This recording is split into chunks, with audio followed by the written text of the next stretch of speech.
Alhamdulillah, Alhamdulillah, wa salatu wa salamu ala ashrafil anbiya'i wal mursaleen, walhamdulillahi rabbil alameen, ya Rabbi lakal hamdan hatta tarda. Allahumma arina al-haqqa haqqa warzuqna ittiba'a, wa arina al-batila batila warzuqna ijtinaba. Bismillahir rahmanir rahim. Assalamu alaikum wa rahmatullahi wa barakatuh.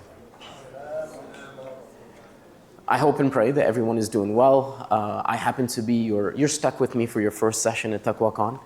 I wanted to first begin by gratitude for having me here, the organizers. I also wanted to thank everyone here who woke up earlier to try and get to the opening ceremony and the first session. Let's get started. We have a lot of things to cover, and I am going to ensure that the MSA here is able to give you the slides, okay? So anything that are on the slides, you don't have to worry about writing it down. You can just get it from the MSA at a later time. So if you're taking any notes, focus on things that are not on the slides. We have very limited time. We have a lot to cover. So bismillah, let's get started. I want to first start with, actually, this is something that the MSA asked me to do, so we're going to do this first. This is the QR code for any questions that you may have, okay? So if you have any questions, please scan that, send it over to them, and they will make sure that they're addressed in some way. Okay. Can I move on? Everyone's got it? Okay. So, first concept that I want everyone to take in, and before we actually get into the slides, in the Tarikh al-Khulafa, the biography or history of the Khulafa, the Caliphate, one of the things you find that's very interesting is that we have a report of an instance from Sayyidina Ali's life. At the Battle of Siffin, there was a lot of chaos. In this chaos, his shield goes missing. He can't find it. He had very special value to this shield. I mean, if you're an artist, you have a very special connection with your paintbrush, with your canvases. You have a very, whatever your art is, whatever your field is, if someone's a tech person, they value their equipment in a particular way. I don't want to mess with any of Uzair's stuff because I know that this is his baby. This is his thing. Likewise, Sayyidina Ali is a warrior. To him, his shield is not just a mere shield. It has value to it.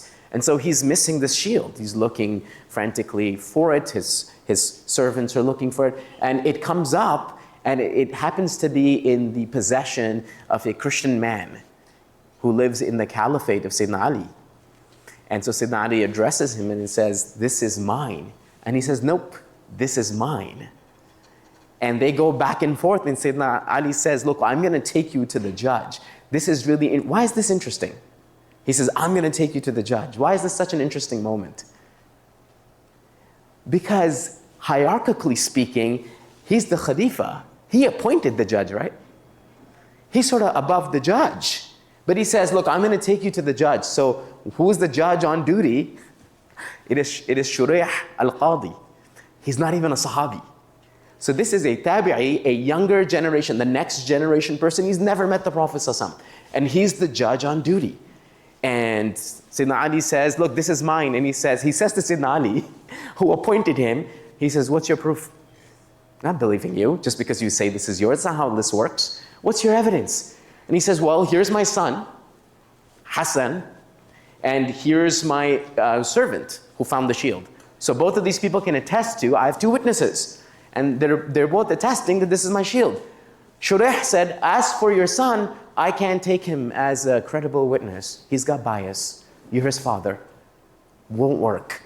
And as for your servant, he's pressured. You're the employer. I can't have him testify. This is biased." And so he rules in favor of the Christian man who is saying that this is my shield because there's not enough evidence that Sayyidina Ali could produce. And so this man now, Sayyidina Ali, is crestfallen, drop shoulders, because he's upset. This is really his shield. And as he's leaving, the Christian man says, "What just happened? What just happened here?" Because he's dealing with the Sultan, Sayyidina Ali is the Khalifa, and the judge has rules against him because it doesn't fit the framework of justice that he wants to uphold. And so not only does he return the shield back to Sayyidina Ali, he actually accepts Islam at that position as well. And then Sayyidina Ali, after witnessing this, he says, okay, now that you've accepted Islam, here's your shield. This is a gift for you, right? What I wanted to show you is that the first and primary thing with regards to justice and with regards to social justice is that it is a maqam that is higher than any single person. It is a transcendent thing. It is the thing that we're always working towards. We don't possess, we're trying to get to it. It's a goal we don't reach, but we try really hard to get to. So all of us are unjust in some place or the other, because what's adl? Adl is to put everything in its right place. Interesting enough, that's the same meaning for hikmah. So when it comes to our thoughts, right, when it comes to our actions, what's in English called prudence, it means to do the right thing at the right time in the right manner, right? And that's what justice is. And interestingly enough, good character, adab, has the same definition. If you think I'm making this up, just check any dictionary, right? So adal, which is justice, adab, which is comportment or good character, and hikmah, which is prudence or wisdom, has the same definition. Is to make sure that you manifest yourself into the reality of the world in the most beautiful, most pristine, and the most appropriate manner. So that's our starting point, inshallah ta'ala, for today. I wanted to begin by saying that this is nuanced, okay? So if you see the two verses that are up on your screen, one of them from Surah Al-Jinn, the other one from Surah Al-Hujurat, Allah subhanahu wa ta'ala says, وَأَمَّا الْقَاسِطُونَ. As for the qasitun, I'm not going to translate that for now. فَكَانُوا لِجَهَنَّمَ حَطَبًا. They will be in the fire, pounded or tormented, okay? When it comes to Surah Al-Hujurat, we see, إِنَّ اللَّهَ يُحِبُّ الْمُقْسِطِينَ. Allah subhanahu wa ta'ala loves the muqsitin. Now, what's interesting, and this is the point that I want to highlight, is that the word qasitun has the same root letters as the word muqsitin. Qaf, sin, ta. And even when you write it, qaf, sin, ta, qast is oppression. Qast is oppression. And qist is justice. So the differences of a fatha, right? Or the Urdu speakers here, the zabar, right? That's the difference. Qast with a fatha, qist with a kasra. And it changes completely. It's the exact opposite, right? In Arabic language, you have certain words, they're called diddad, right? The words that are the opposite, they're like antonyms to each other. They look the same, but they're opposite in meaning. And interestingly enough, the Quran uses the word just for justice, muqsitin, and the word qasid for oppressor in the Quran multiple times. And what that goes to show you, that it is a delicate balance. It's a very delicate, it's a nuanced issue. One thing wrong and you go from being just to being unjust. One wrong calculation, you go from being just to unjust. Because it's just the difference between a fatha and a kasra. Yeah, that's the demarcation. So first off, I only have 1 hour with you. And if we had the entire TaqwaCon for like 8, 10, 14, 15 hours of lectures, we still wouldn't be able to do justice to this presentation on social justice, okay? Secondly, when we say these are the Islamic principles, that's the title of the discussion today, the Islamic principles of social justice, that's a very heavy thing, because when we say Islamic, now I can't make stuff up, right? I'm prohibited from making stuff up now because of the adjective Islamic. I have to root it back into the Quran, the prophetic model, and the Islamic academic heritage. That doesn't obviously stem from me. The third is that every single person talking about something which has a sort of manifestation in reality of the present day is going to bring their own baggage, their biases, their blind spots, etc. So you should be aware of who you're taking your knowledge from, and you should be aware of my history a little bit so that you're aware of my biases and my blind spots, okay? And finally, the goal is not to be provocative. Maybe I'm going to say something here that might slightly offend some people, but that's what happens in a classroom. That's what happens. We might be a little bit offensive to people, but that's not to be provocative. Is to be thought-provoking. The goal is that after the discussion is done today, all of you are thinking about these things. Not because I provoked you, I hope not, but because I said something or I coded something that was thought-provoking. It's the ideas that you want to sort of battle with. And I'm going to stay back, just because the nature of my topic is like that. I'm going to stay back. If you have any feedback, if you have any criticisms, if you have any concerns, I'll stay back, and then we'll have hopefully a civil discussion. Okay. Bismillah, let's get started. So, before we get into anything, I'm going to rush through this stuff because this stuff we should know. All of Islam is based on tathhir and tazkiyah. How do we know this? The Quran explicitly tells us this, right? The Quran says, قَدْ أَفْلَحَ مَنْ تَزَكَّى. The successful one is the one who's purified themselves. The Quran says, قَدْ أَفْلَحَ مَنْ زَكَّاهَا. The successful one is the one who's purified their soul, their nafs. So this is a consistent theme. Allah subhanahu wa ta'ala says that on the Day of Judgment, لَا يَنْفَعُ مَالٌ وَلَا بَنُونَ إِلَّا مَنْ أَتَى اللَّهَ بِقَلْبٍ سَلِيمٍ.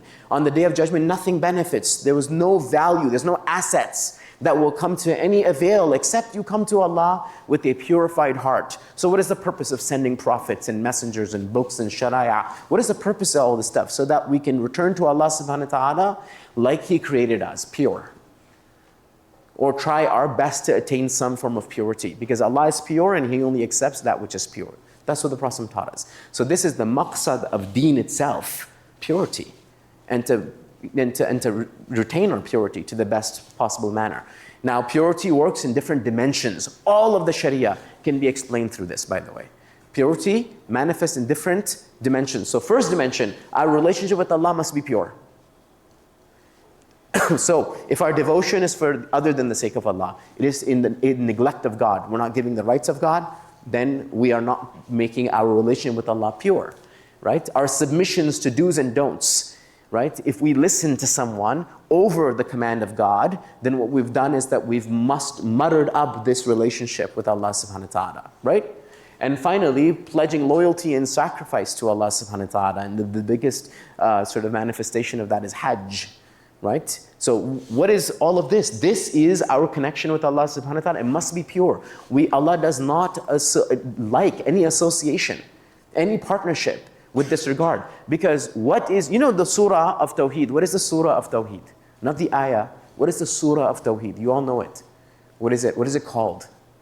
The word doesn't even appear in the surah. I'm giving you too many hints. Ikhlas, very good. What does ikhlas means? Purity. Right? That's what it means. As opposed to shirk, actually. Right? Because that would be muddling up our devotion. Okay, moving forward, so that's number one level of purity. The second level of purity is for our bodies. Right? The religion of Allah subhanahu wa ta'ala wants to ensure that our bodies are pure. And how does it do that? Well, what goes in must be pure, eating and drinking. Allah subhanahu wa ta'ala says explicitly in the Quran, what is made halal for you to consume are the tayyibat, they're the pure things. And the khaba'ith, those filthy things, they've been made haram for you. Right? So again, it goes back to purity, you see. All these rulings that we have, the usul is what? On purity. And our physical bodies must also be ritually pure. So when we engage in mammalian behavior, when we act like mammals, right, which is to urinate and defecate and be intimate with our spouses, then there's a physical ritual by which you become pure again.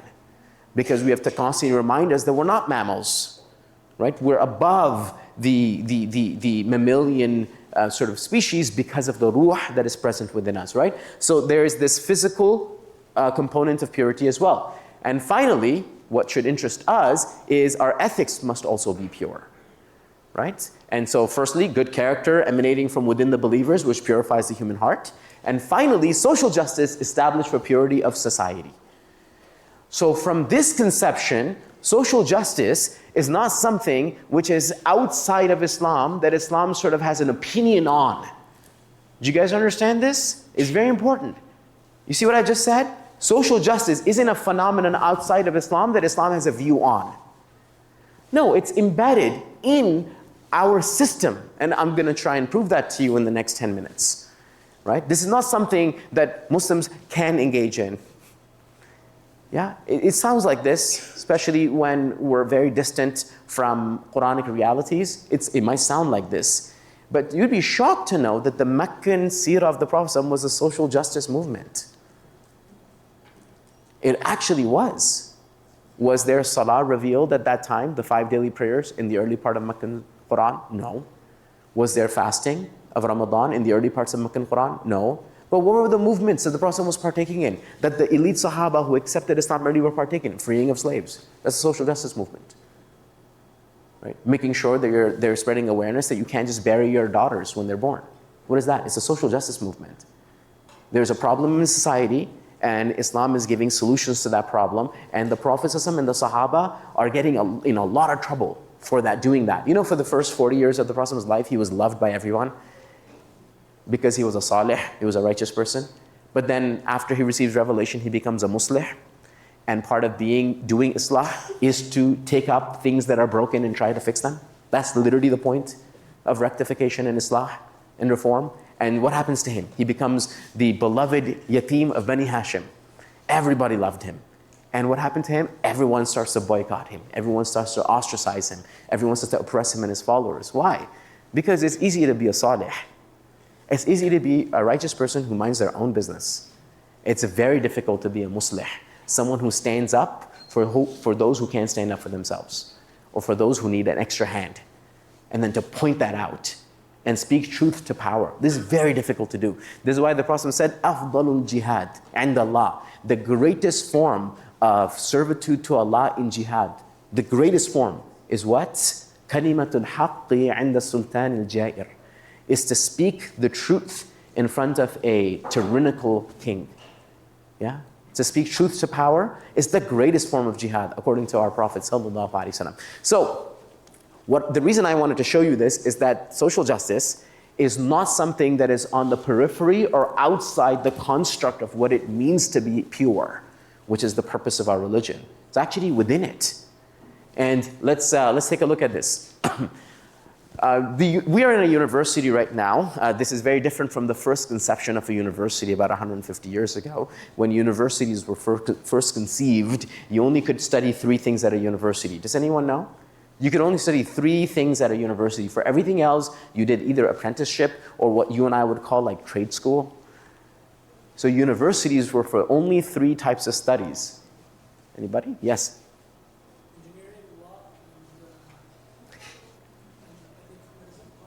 You're very close. Engineering wouldn't have been possible back then because you didn't have the things that we have today, but very good. Engineering was still trades back then. Okay, so theology, which is purity and refinement of the human mind, right? Human mind, human thought. Medicine, which is purity and refinement of the human body, so you got that right. And law, which is purity and refinement of human society. That's the only, because that was considered those things that needed refinement, always. You always need refinement with those. There are going to be people who are not going to understand God right, so you need theology. There are going to be people who are going to get sick, you need medicine. There's going to be people who are going to abuse their power, or who are going to abuse their position, who are going to transgress the rights of others. That's going to happen. That's a human thing. Humans do this, and therefore you need law. And that's why practitioners of all 3 forms of these fields have a fiduciary duty to ensure that what they're doing is in service and not in terms of their own service. Service of others, not themselves. Whereas in many other fields, this is not the case. Anyways, moving forward, what we're going to cover today are about 6 to 7 principles, depending on how much time we have. Okay? Quranic stance on justice, we'll talk about that. The prophetic model and wisdom tradition, the social component and obligation for rectification, islah, important metrics, statistics, and insights, manifesting justice in our capacity, and some parting advice if we get there. I don't know if we're going to get there, but let's get started. So first principle. So I compiled a list of 42 principles when the MSA asked me to do this over the course of reading about 21 books. Okay, and I'm talking to my teachers about this issue for the past few weeks. They've been really annoyed with me because every time I see them, I'm asking them some shari'i issue on this topic. And it's for about the last 5 to 6 weeks, this is all that's been going on in my head. And of course, there's no way that we can do 42 sort of principles here. So we're gonna do like a summarized version of 7 that I thought will be most relevant to us, okay? First off is that justice above all. So let's take a look at this verse. If you don't have this verse memorized, homework number 1. So you guys, I can't do this whole like conference presentation thing. I end up teaching anyways, right? I can't even do a Jummah khutbah. It becomes a lesson. right? Literally, I have students who just like, Ustadh, can we just like bring our notes? I'm like, don't bring your notes to Jummah. It's to take notes. This is not appropriate. Just sit down quietly and like get a recording or something. Okay, but it just happens. So I will go into teacher mode even when I'm not trying to, okay? So homework number 1. Everyone memorize this verse. Those of you who give Jummah khutbahs, congratulations, you have this verse memorized already. Those of you who don't, please memorize this verse. It's one of the most quintessential verses on justice in the Quran. Allah subhanahu wa ta'ala says, بَعْدَ أَقُولَ أَعُوذُ بِاللَّهِ مِنَ الشَّيْطَانِ الرَّجِيمِ إِنَّ اللَّهَ يَأْمُرُ بِالْعَدْلِ وَالْإِحْسَانِ وَإِيتَاءِ ذِي الْقُرْبَى وَيَنْهَى عَنِ الْفَحْشَاءِ وَالْمُنكَرِ وَالْبَغْيِ يَعِظُكُمْ لَعَلَّكُمْ تَذَكَّرُونَ. Now, what is special about this verse? I cannot explain it in the time that we have. So I'm just going to quote you some things. Okay? Firstly, in this verse, Allah commands us to 3 things. To adl, which is justice, ihsan, which is excellence, and ita'i dhil qurba, generosity to relatives. And He forbids us from 3 things. Fahsha, which is shamelessness. Munkar, which is immorality, things that are considered blameworthy. And al-baghi, which is oppression or rebellion. So those 3 things we can't engage in. And those 3 things we must do. Now, what happens with this? Why do we recite this every Friday? This verse was instituted as part of the Jummah khutbah because an injustice or an unjust action was taking place. So I don't know if you guys can read this, it's too tiny, I'm just going to summarize it for you. When the Umayyad Caliphate took over, the first 7 khulafa or amirs of the Umayyad Caliphate had a system on which at the Jummah khutbah from the pulpit, Sayyidina Ali and some of the members of the family of the Prophet would be cursed. And this was not just one masjid or 2 masjids, the entire caliphate was like that. All right? For the first 7 kings of the Umayyad dynasty.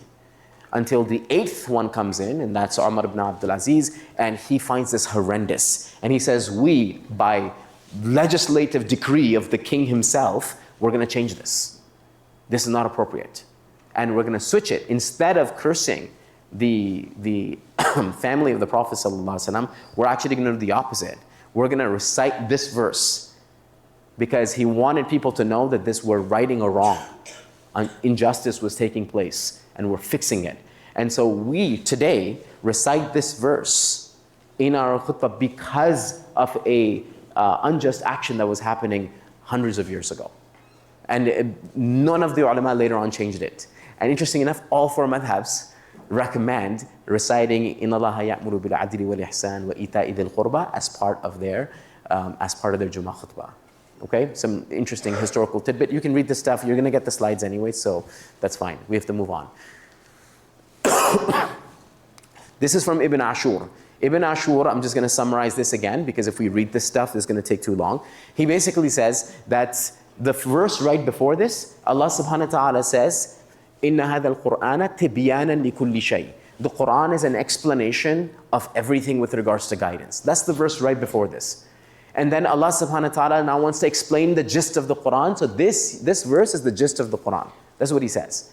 And I'm asking you, what's the first thing on our list? There's a list of 6 things, right? 3 do's and 3 don'ts. What's the first thing on that list? Yes, sir.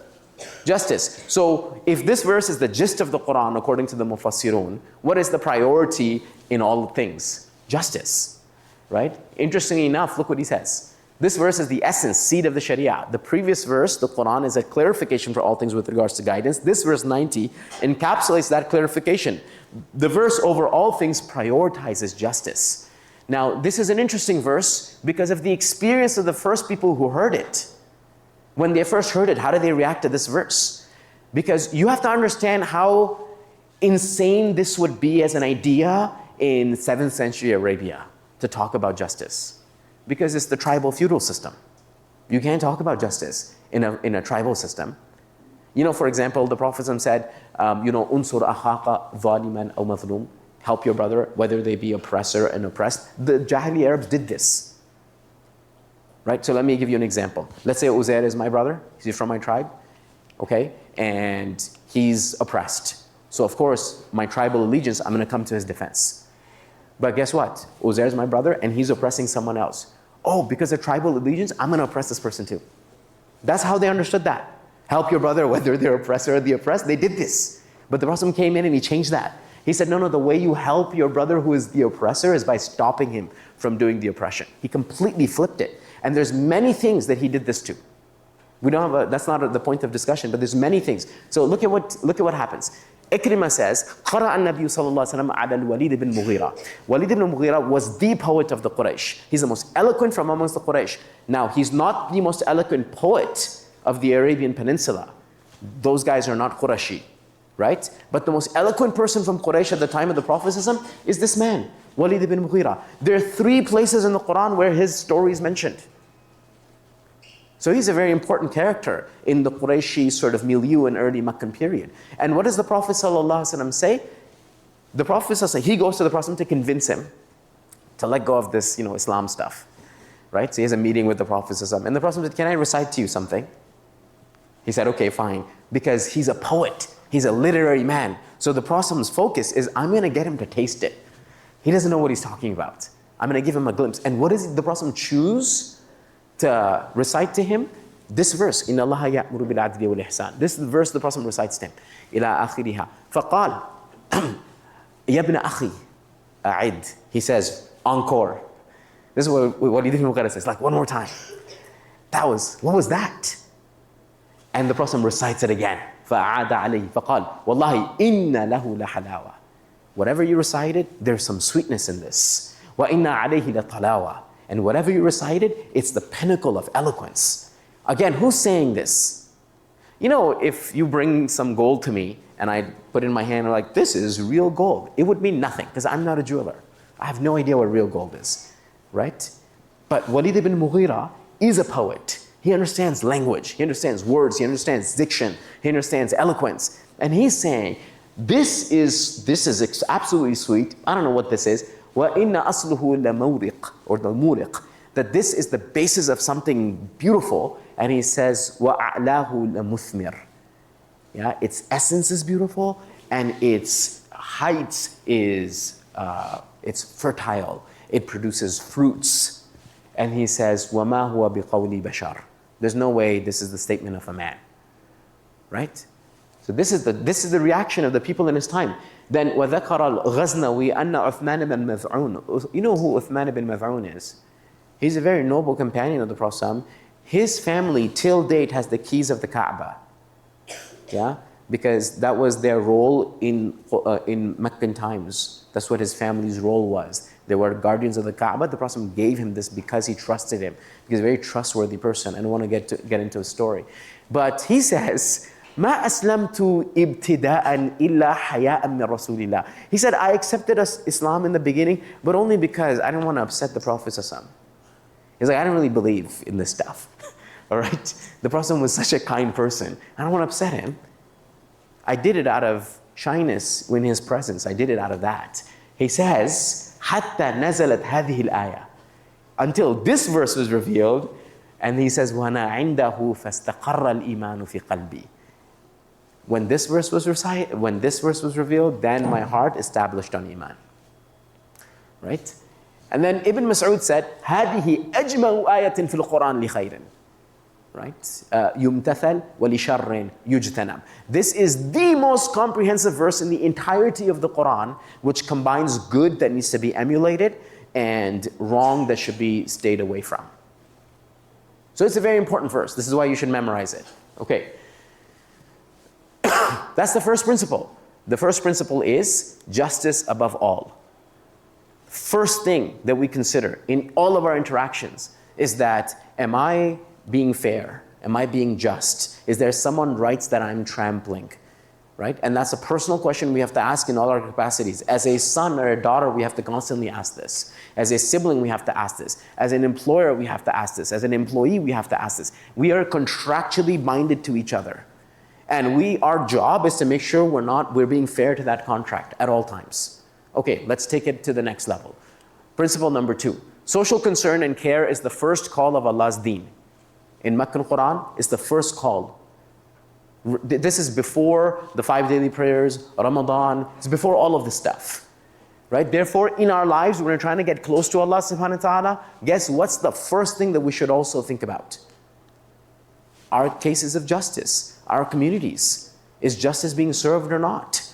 right? Da'wah is a call for social reform and justice, whereas Medinan Da'wah is about rituals and community growth. Let me give you some examples of this. This is the early Meccan Quran. Early Meccan Quran, Surah Al-Balad.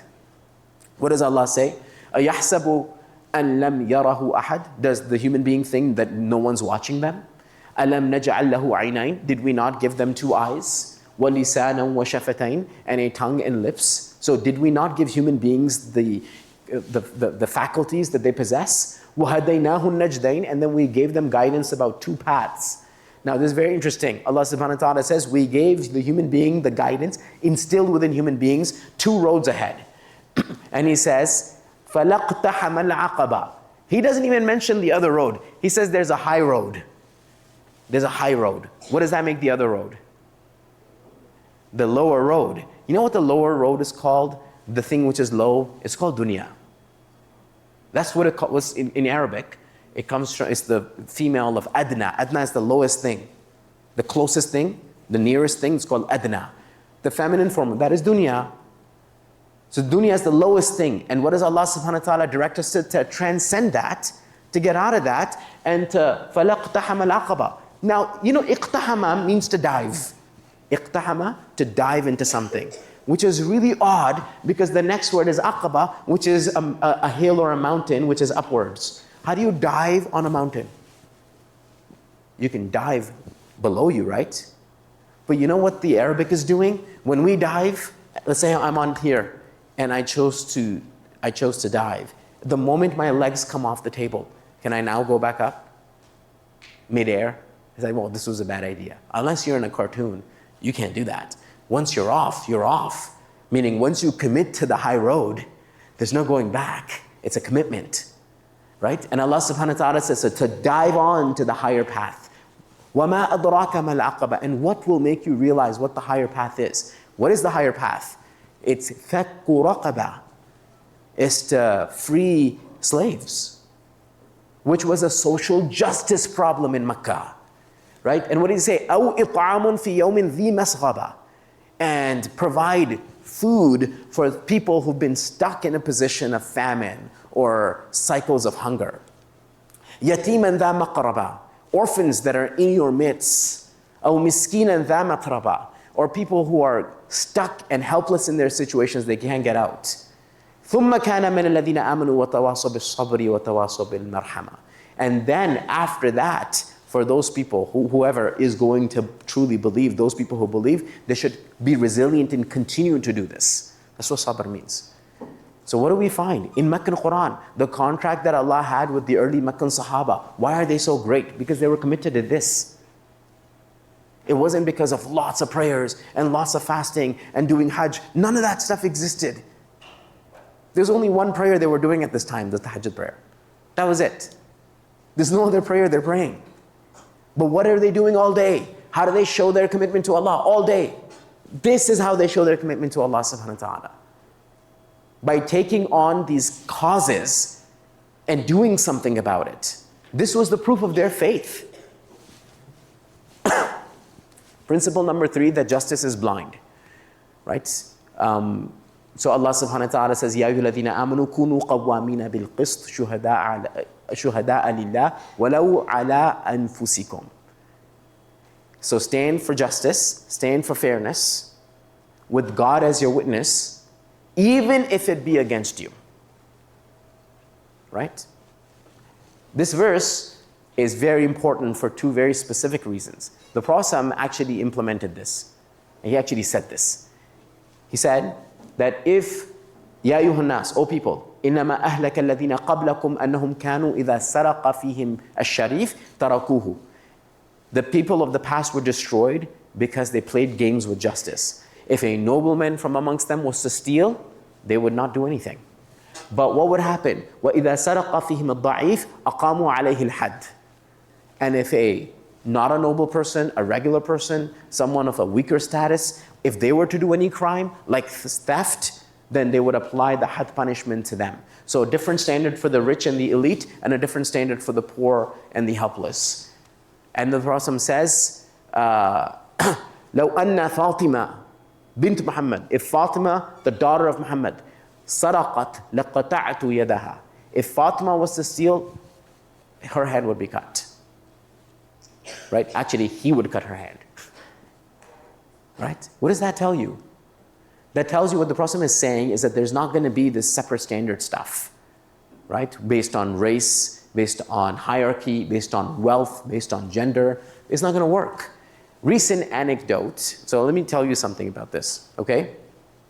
So my daughter is 4 years old, and we recently moved. So because we moved, I had to enroll her into an Islamic school, right? And they had a wait list. She's like 36 on the wait list. So of course she didn't get in because she's on a wait list. And I got a call from someone who knows people on the board of that Islamic school. And it said, Sheikh, you're looking for a spot for your daughter? I can make it happen. And I said, you can't, because she's like 36 on the list. He says, no, I can make it happen. Don't worry about that. And this is one of like hundreds of examples where, because you're an imam or a teacher or a scholar, in other cases a politician, in other cases a bureaucrat, someone higher up in the political or the governmental ranks, you get things and you have access to things that other people don't have. And I remember one incident, and I was talking with him on the phone, and I remember this incident. I was out, we were at a camp, and one of my teachers was at this camp. So I know his coffee order, right? So I just called him and I said, hey, I'm just bringing you coffee. He said, are you bringing coffee for the rest of the 46 people as well? I said, no. He said, then please don't bring it for me. And so he was very concerned in making sure, you guys know what faluda is? Does anyone know what faluda is? Faludaj in Persian. So when Sayyidina Ali was in Persia, because he moved his caliphate, right? You guys know, he moved his caliphate from Medina to Kufa. And at Nowruz, which was their spring festival for the Persians, one of their governors brought Sayyidina Ali faludaj, and he tasted it and he loved it. He's like, what is this? So this is amazing. And he says, this is for you. He said, do you have it for my entire cabinet? He's like, no. He's like, well, you can take it back. Right? It's a mindset, isn't it? That I don't think this is fair. Right? Like, this is not appropriate. It seems odd that there's a specific standard for 2, 3, 4 people and a specific standard for everyone else. Uncalled for, right?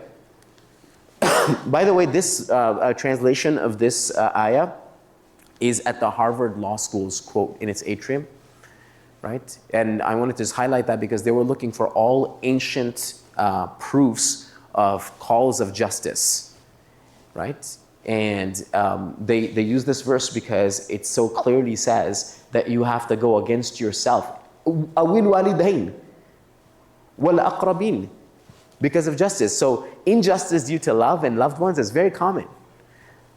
Yeah, it's very common. I can give you an example. This is an ethical dilemma. What do you do if you're someone who you love, they need a kidney? Okay, and you could do something fraudulent to move their name up on the list. Would you do it? A lot of people would do it. A lot of pious people would do it because this is about their loved one, a child, a brother, a mother, someone. They would do it. But this is exactly what the verse is saying, even if it's against yourself, against your parents, and against your close people, right? Okay, principle number 4. It says Islam is a religion of reform. What does that mean? That means Allah subhanahu wa ta'ala told us in the surah that you all memorized, وَالْعَصْرِ إِنَّ الْإِنسَانَ لَفِي خُسْرٍ إِلَّا الَّذِينَ آمَنُوا وَعَمِلُوا الصَّالِحَاتِ وَتَوَاصَوْا بِالْحَقِّ وَتَوَاصَوْا بِالصَّبْرِ. That there is a social component, this is in the plural, there's a social component of guiding and telling everyone about what the truth is, and guiding and telling everyone to persevere with regards to the truth. So it's not like I'm going to be plugged off from the community and what's happening around me type of religion. It's not. This is bare minimum. وَالْعَصْرِ إِنَّ الْإِنسَانَ لَفِي خُسْرٍ. If you don't want to be in loss, then you have to do at least these 4 things. So what is the book that's purchased the most after the Quran, after the Bible in the English-speaking world? Does anyone know? It's the most sold copies of which text? Yes? It would be Shakespeare? Yeah, that's good. You're close. Shakespeare is 5th. So it's up there. Actually, it's called The 7 Habits of Highly Effective People, okay, by Stephen Covey. It sold the most amount of copies in the English language. He divides his book into 4 components: paradigms and principles, things that you should stand up for, like you believe in something. Private victory, you better act on those paradigms yourself. Public victory, you better tell everyone else that this is something powerful that you need to adopt in your life. And finally, renewal, and keep doing it. Now, if I'm telling you that the basis of our religion is to ensure that purity is reached, and one form of purity is social purity, which means that justice is taking place, if I'm telling you that, then what's the principle and paradigm of Islam over here? Justice. What's the private victory? Justice in our lives. To the point where the Prophet even said with our body, there's justice with our body, like our body has rights over us. That if you're depriving your body of particular nutrients, then you're a zalim. That if you're depriving your body of adequate sleep, then you're a zalim. That if you're depriving your body of certain things that it requires, then you're a zalim. Right? So private victory within yourselves. Then public victory, which is things that are happening at a societal level. To be able to say, I can't be okay with this horrible thing taking place. I'm not okay with that. And if it's not going to affect me, there's a problem with my faith, as the Prophet is going to teach us. Right? And then finally, renewal, which is once you've solved this one problem, you find another problem. There's always something that needs solving. Right? So Allah subhanahu wa ta'ala tells us, Kuntum khayra ummah. This is like one of the most favorite verse of like many Muslims, right? Because it means you are the best of nation. And everyone feels great about that. Yes, we are the best of nation. But then they don't read the next part, which is ukhrijat linnas, right? Which means taken out for the service of mankind, for other people. You understand? So you're not the best from everyone else. You're the best for everyone else. Do you understand the big difference? It's not saying, good job, you're so good. It's saying you're only good as long as you're good to others, as long as you're serving others. And how do you serve others? تَأْمُرُونَ بِالْمَعْرُوفِ وَتَنْهَوْنَ عَنِ الْمُنْكَرِ. You encourage that which is good and you forbid that which is evil. وَتُؤْمِنُونَ بِاللَّهِ, while believing in Allah. وَلَوْ آمَنَ أَهْلُ الْكِتَابِ, and it goes into the other direction now. And then next, look at next one. وَمَا كَانَ رَبُّكَ لِيُهْلِكَ الْقُرَى. Allah will never, this is not befitting God, that He destroys a people. He says, بِظُلْمٍ, because of their dhulm. So there's a group of people that are doing dhulm. Allah says, I will not destroy them. وَأَهْلُهَا مُصْلِحُونَ, as long as there are people who are trying to fix the situation. Right? Oh, sorry. How did that happen? Right? What is Allah subhanahu wa ta'ala saying? He's saying that Allah will not destroy a people as long as there are people trying to make things right. Which means our communities, as long as we're part of their communities and we're trying to do something right, that community has Allah subhanahu wa ta'ala's aid, even if things aren't going in the right direction. Allah will not destroy that community because they've got help. The Prophet was Salih for 40 years and faced no opposition. The moment he became Muslim, his opposition began. How many of us have lost friends because of what happened after October 7th? How many of us have lost friends? A lot of us, yes. And those people were completely fine with us before. Right? Because we were in Salih mode. We were just like righteous people, like get along with everyone. And then you start speaking up and you start to point fingers and you start to say this is wrong and that is wrong and what about this and what about that? And immediately, once you become a Muslim, you'll get an opposition by default, right? Principle number 5. One's circle of influence varies, therefore their social justice efforts will vary as well. I'm going to speed through this, you guys, because my time is almost done. The Prophet taught us that you have 3 conditions. You have a condition of power. If you are in a position of power, you change things. You have a condition of influence. If you're in a position of influence, you speak about things. And you don't have power or influence. You're helpless. And even then, when you're helpless, at least you should introspectively know that what you're witnessing is wrong. So when you see anything wrong, مَنْ رَأَى مِنْكُمْ مُنْكَرٍ, if you see anything wrong, ask yourself, do I have the power to change things? If you do, you better change things. Do I have the ability to speak against it? If you do, then you do that. And if you can't do any of that, at least know in your heart that what you're witnessing is something evil, which is something wrong. So there's this hierarchy that the Prophet gives us. Now, one of the things that Ibn Rajab says, فَدَلَّتْ هَذِهِ الْأَحَادِيث كُلُّهَا عَلَى وُجُوبِ إِنْكَارِ الْمُنْكَرِ بِحَسَبِ الْقُدْرَةِ. He says, Ibn Rajab, because I don't want you to think that I'm making this up, that when you want to say something is wrong, you do it based on your ability and your capability.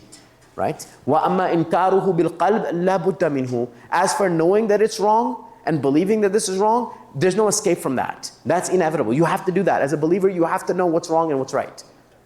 But when it comes to the others, then it depends on your ability. Right? Likewise, he says, لا يأمر بالمعروف. This is Sufyan al-Thawri. وَلَا يَنْهَى عَنِ الْمُنْكَرِ إِلَّا مَنْ كَانَ فِيهِ خِصَالٍ. This is the challenge that I want to put to everyone here.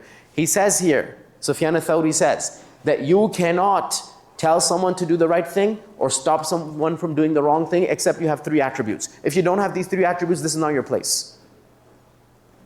And this is the problem with a lot of us. A lot of us. This is not our maqam. It's not our place, and we're doing something and then we make a mess of it. And guess who looks bad? The religion looks bad. What does Allah, what does he say, Sufyan al-Thawri? He says, رَفِيقٌ بِمَا يَأْمُرُ رَفِيقٌ بِمَا يَنْهَى عَدْلٌ بِمَا يَأْمُرُ عَدْلٌ بِمَا يَنْهَى عَالِمٌ بِمَا يَأْمُرُ عَالِمٌ بِمَا يَنْهَى. 3 things. Without these 3 things, you can't tell someone to do the right thing and stop someone from doing the wrong thing. Number 1, gentleness. You have to have a protocol. Number 2, he says justice. You have to understand what's going on here in the situation. And number 3, ilm, knowledge. Without knowledge, you don't get to say this or that, the other. Right? So basically he's saying, don't be an emotional bloke, but know the situation and then act. We find that Ibn Taymiyyah says something very similar. فَلَا بُدَّ مِنْ هَذِهِ الثَّلَاثَةِ الْعِلْمِ وَالرِّفْقِ وَالصَّبْرِ. He says, you cannot do amr bil ma'ruf and nahy anil munkar. You can't do islah. You can't rectify the community unless you have 3 attributes: knowledge, gentleness, and patience, because you're going to need them. Right? This is from John Stuart Mill. So we get to principle number 5. John Stuart Mill, who delivered an 1867 inaugural address at the University of St. Andrews and stated, "Let not anyone pacify his conscience by the delusion that he can do no harm if he takes no part." I'm going to read that again because a lot of us are in this boat right now. Okay? And that's why when they told me that this is my topic, I'm like, yes. Even though I don't like this topic because, this is difficult. As I told you, out of 42 principles, I had to select 7, right? What does he say? He says, let not anyone pacify his conscience by the delusion that he can do no harm if he takes no part. As long as I'm not involved, what harm am I doing? Like you can sit on the sidelines. And you can be on the bench when something horrible is taking place as an observer. Right? Because there's only 3 types of people, right? Those who make things happen, those who watch things happen, and those who wonder what the hell happened. Right? And so what does he say? He says, bad men need nothing more to compass their ends than that good men should look on and do nothing. Yes? He is not a good man who, without a protest, allows wrong to be committed in his name and with the means which he helps to supply, because he will not trouble himself to use his mind on the subject. You don't get to sit this one out. That's what he's saying. When there's evil around you, you don't get to sit it out. Right? Like Jalaluddin al-Rumi says, if evil has not reached you and you ignored it, but it was around you, it will reach you. And if it doesn't reach you, it will definitely reach your loved ones. Right? Okay. And I'll finish up principle 5 with this, and then I have a very short thing, and then you guys are done, okay? Know that enjoining good and forbidding evil is at times done out of motivation to seek reward from Allah. At times done for the fear of His punishment for leaving it. At times done for anger for the sake of Allah, in violating His sacred limits. At times done with goodwill for the believers, mercy for them, and hope in their salvation from what might afflict them of the wrath of Allah and His punishment in the world and the hereafter. And at times it is done out of motivation to glorify Allah, to honor Him, and to love Him. Whoever considers these last 2 positions, so you do it for the sake of God, it will be easy for him every time he endures harm for the sake of Allah, because you're doing it for God. So if you hear horrible things when you're trying to do the right thing and you hear horrible things in return, you lose some friends, it won't bother you, because you weren't doing it for them, you were doing it for Allah subhanahu wa ta'ala. Right? Principle number 6, be courageous and stand up for what is right for the sake of Allah, not due to anger and vengeance. This is always important for us to remind each other of, because it's so difficult in these days to not be angry, right? To not be vengeful. It's very difficult because all of us are viewing the images, right? Even those of us who choose to plug out of the visual aspect of it, we're reading articles, we're hearing about it. So what does Allah subhanahu wa ta'ala says? Ya ayyuhalladhina amanu kunu qawwamina lillah. Stand for justice for the sake of Allah. Shuhada'a bil qist. Witnessers over justice. Right? وَلَا يَجْرِمَنَّكُمْ شَنَآنُ قَوْمٍ عَلَىٰ أَلَّا تَعْدِلُوا. And don't let your hatred of a people make you someone who's not just. Right? So, Amir Abdul Qadir al-Jazairi, when his soldiers were taken by the French, was the Algerian giant of a man. When his soldiers were taken by the French army, the French were extremely brutal. They would mutilate, they would torture, they would starve, they would do all of these things. When at a particular battle, the Muslim army, the Algerian forces, the resistance force had a lot of POWs, French soldiers. These guys had killed their comrades in battle. They had.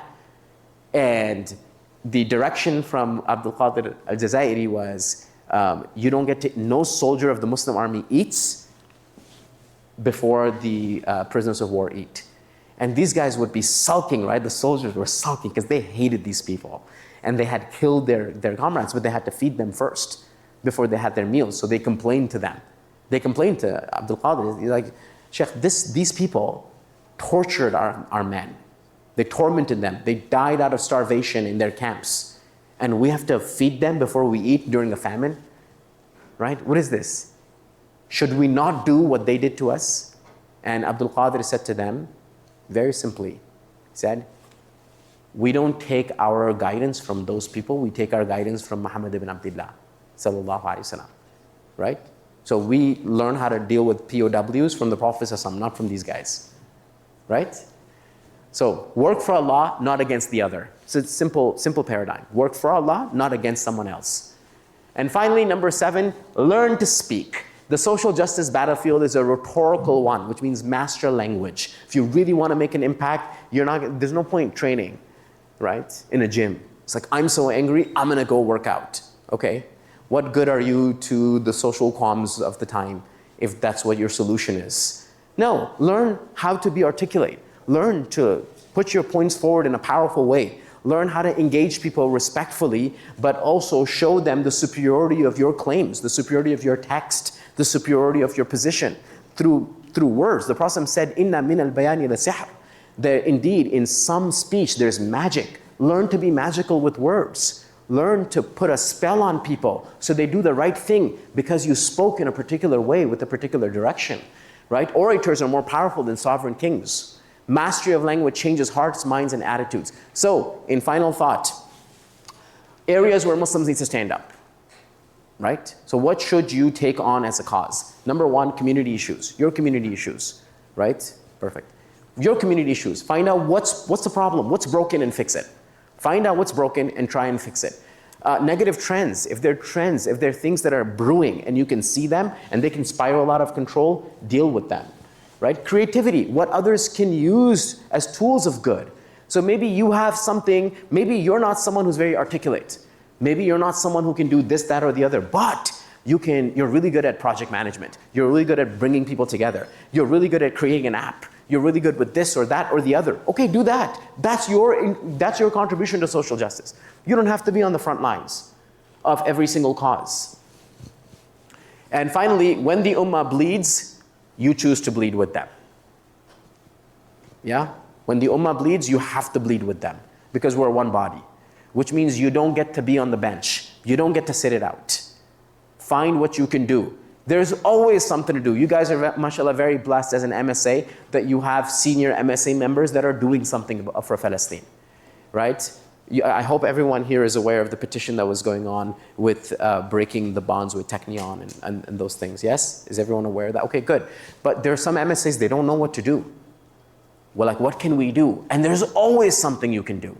Find out what that is. And if you can't go to someone, figure it out yourself. Get your feet dirty, get your hands dirty. Find out what you can do to make a difference. But you don't get to sit things out. Okay, so when the ummah bleeds, you choose to bleed with them. And finally, some parting advice, inshallah ta'ala. Number 1, study. right? What did you learn from the ulama, Sufyan al-Thawri, whether it was Ibn Rajab, what was it, Ibn Taymiyyah, when it came to this thing, what did they say?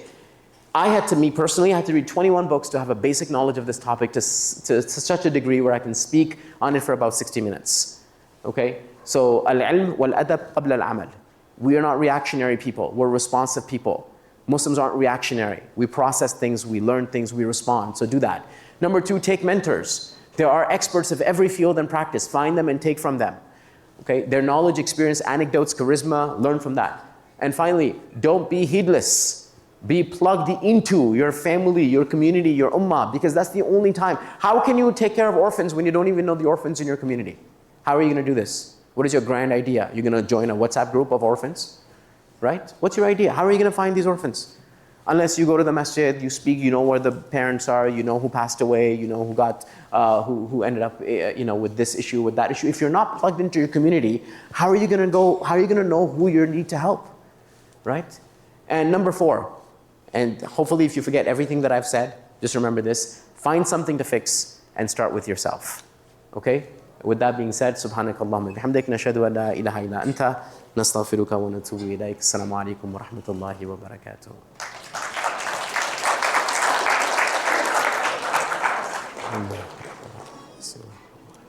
Ustadh, do you mind just putting the QR code slide back on? Yes, absolutely.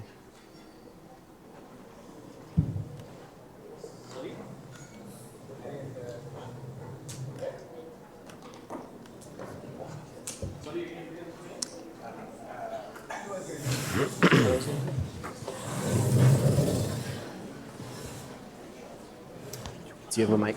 You need a mic. Yeah.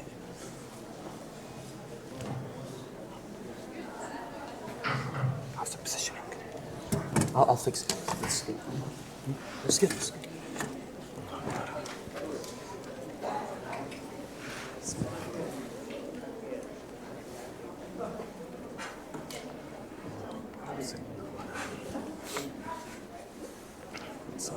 Bismillah.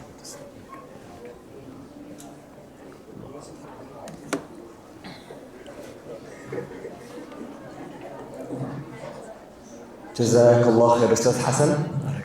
So, right now, for anybody who is not aware, the following QR code will take you to our form, which you can put all your questions, at which point we will be answering as many questions as we can, inshallah. For today, we're just going to be keeping it for 5 minutes, bi'Iznillah, Ustadh Hassan. However, we did get quite a few good questions so far.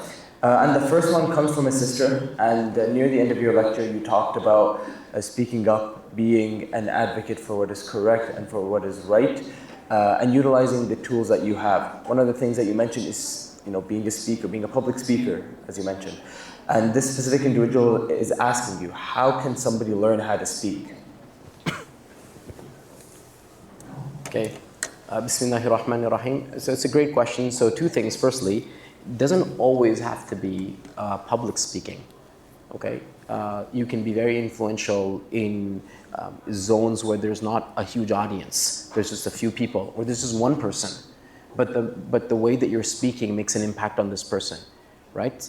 It's your neighbors, for example. The way you speak to your neighbors, that's not, no one would consider that public speaking, right? But just your interactions with your neighbors and your issue, bringing up your issues that you have and speaking them in a cordial way, then this person becomes an ambassador for your cause. So when they go to work and someone is saying something about the Palestinian cause, but you're their neighbor and you've been talking to them about for 6 months, every time you're gardening or you're doing them favors, you just bring it up and you share perspectives and you give them the alternative to whatever the mainstream media is saying. What do you think happens? Now, did you do some public speaking? No, but did you change a perspective? Yes. And maybe this one perspective that you changed had a domino effect. And that person now ended up changing so many people's perspectives. This is the power of influence, and we really need to get there. Secondly, you could also write, okay? But let's get to, because there's a lot of things online that you can contribute to blogs and responses and comments. Let's get to your actual question, which is public speaking and how do you get good at it? 3 things, very simple things. I asked Chris Hedges, he was here in 2016. I asked him, how do you have such powerful speech? By the way, Chris Hedges is a huge advocate for the Palestinian cause way before October 7th, right? And I asked him, how did you develop such a ferocious speaking ability? Like, there's no way anyone can, speak with him not be blown away. And he said he read about 3 to 4 hours a day for about 50 years. Okay, so a very avid reading practice goes a long way, number one. Number two, the second thing to do is listen to people who speak with a particular level of vernacular and they don't deplete from that level. Okay, whatever that means. If that's on YouTube, fine. If that's a podcast, fine. If you have someone in your community like that, yes, that's what it is. Surround yourself with people who weigh their words carefully, who choose the right word for the right moment. They have a flair for speaking. So surround yourself with that, number two. Number three, practice. When you're speaking to your friends, even when you're typing, when you're messaging, be grammatically correct, be pedantic, be that weird person who like writes everything out and doesn't use short forms, because it's a matter of habit. It's a matter of perspective. It's a matter of principle. Okay, so those three things, inshallah ta'ala, if you continuously do that, you'll see a lot of growth. Okay. Are we taking floor questions? Pardon? Are we taking floor questions? No. Okay. Jazakallah khair, Ustadh Hassan. Very well said, mashallah, and I guess we can also learn from you on how to speak, mashallah, too. So, one of the things that you mentioned is the idea of being khayr ummatin linnas. Ukhrijat linnas, apologies. So, in regards to that, you talked about serving and you talked about being there for the community, for the society that we're in, and serving them. However, I believe that for this next question, this individual is saying that many people will go into into different fields of study, especially here you're in an engineering school, and they will study, their programs, and they will go and they'll work at like different companies, but they may not feel that idea of servitude. They may not feel that idea through their careers. Where do you put that? So I'd highly recommend people, and your grade 10 careers class is supposed to do this, but it usually doesn't do that. Okay, how many of us found our grade 10 careers class to be an absolute joke? I didn't even have one. Okay, you didn't have one. Okay, yeah, so that's one of the most important courses you take. I actually teach that at a high school. It's one of the most important courses, and you know what I do? I don't teach it.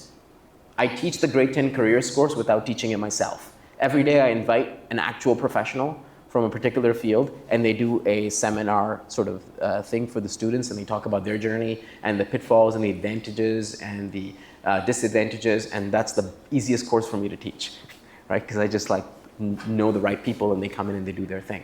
But in a nutshell, the way that you do this is you study what is an ikigai. Raise your hands, how many people know what an ikigai is?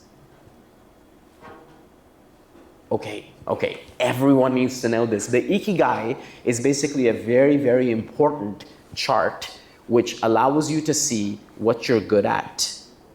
Okay, does that match with what you actually want to do? Right? Does that match with what people need? And many a times for us, we might be really good at something that we might not enjoy, but people need it, and that's called sacrifice. Or we might really enjoy something, it does not pay well, but we do it because that's called passion. Or we might want to do something and we're not getting paid for it and we're not good at it, and that's called a hobby. Which means that in every way that you do it, there is a value in figuring out what you're gonna do. And we can wear different hats, which means that during the day, we're doing this service for our particular company that has this particular goal. And in the evenings, maybe Tuesdays and Thursdays or Fridays, we're also doing this, which is serving the ummah. And then maybe on Wednesdays, we're doing something which is growing us. And maybe on the weekends, we're doing something that we enjoy. But you have to diversify yourself. It's going to be very rare to find something that you do which pays well, which you love, which the ummah actually needs, and that you're passionate about. It's a very rare combination. If you get there, don't ever let go. Okay, but if you don't have that, it's okay. You wear different hats. We do this all the time. Very well said, mashallah. And to your idea, part of seeking that career, part of seeking those opportunities is, as you mentioned during your lecture, seeking justice. Absolutely. Pardon? Absolutely. Yeah. So, in regards to that, this next individual is asking, do you have any books? Mashallah, you mentioned a lot of books and you mentioned a lot of readings during your lecture. What books would you recommend that people would look into when it comes to seeking justice? Okay, very good question.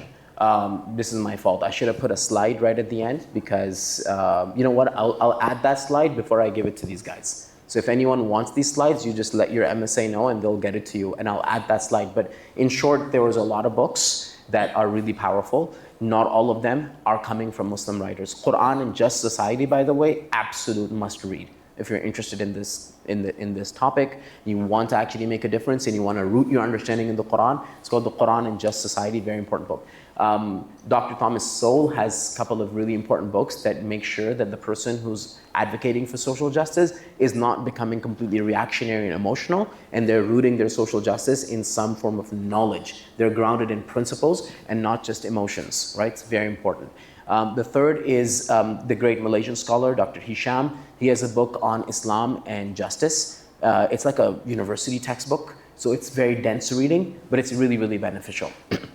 Apart from that, there's a lot of books that come from different paradigms, like non-Muslim paradigms. So this is just a general advice. When you read books by non-Muslims on any topic, you just have to make sure that you have your grounding right. Because sometimes they'll be talking about rules and principles and things that sound really convincing, but it might be really problematic from the Islamic paradigm. Okay, so just as a FYI, okay? So be a little bit careful. But there's good reading. The Prophet said, Al-hikmatu dalatul mu'min, فَحَيْثُ وَجَدَهَا فَأَيْنَ أَحَقُّ بِهَا. Wisdom is the lost treasure of the believer. Wherever they find it, they're rightful over it. Jazakallah khair, Ustadh. And I think that's it for the questions for today. Again, round of applause for Ustadh Hassan, everybody. Jazakallah khair, Ustadh.